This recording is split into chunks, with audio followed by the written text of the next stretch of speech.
Dalawang estudyante sugatan matapos makipagrambulan sa isa pang grupo ng mga menor de edad.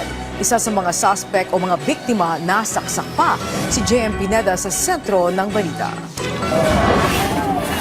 Tila isang katuwaan lang ang ginagawa ng dalawang grupo na ito ng mga estudyante sa video na kumakalat online sa Pasig. Pero maya-maya pa, sumugod ang isa sa mga menor de edad na naka-PE uniform at sinuntok ang kapwa niya estudyante. Nahagip din sa video ang biglang pananapak ng isa pang mag-aaral para rumesbak.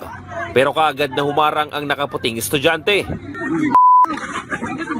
Dito na kinuyog ng iba pang kabataan ang dalawa at nagsimula ang rambulan. Makikita pa sa video na pinagtulungan at kinorner ng iba pang kabataan ang naka-PE uniform na estudyante. Nagpupumilit itong makawala pero tuloy-tuloy pa rin sa pagsuntok ang mga minor de edad hanggang sa maitulak nila ito sa pader. Umirit din ang isa pang naka-uniform at sinapak sa muka ang lalaki. Hindi nakita sa video pero naundayan na pala ng saksak na mga kumuyog ang naka-PE uniform. Napuno ng dugo ang damit ng biktima na tila nagulat rin sa pangyayari. Batay sa spot report ng Barangay Kanyogan, isang 13 anyos at 15 anyos ang sugatan dahil sa rambulan na nangyari kahapon. Sangkot din dyan ang 7 pang kabataan na agad ding dinakip ng Pasig City Police.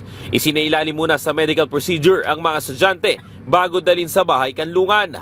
Nananatili naman sa ospital ang estudyanteng nasaksak. Patuloy ngayon inimbestiga ng PNP Pasig City kung ano ang dahilan ng rambulan ng mga mag-aaral. JM Pineda para sa Pambansang TV sa Bagong Pilipinas.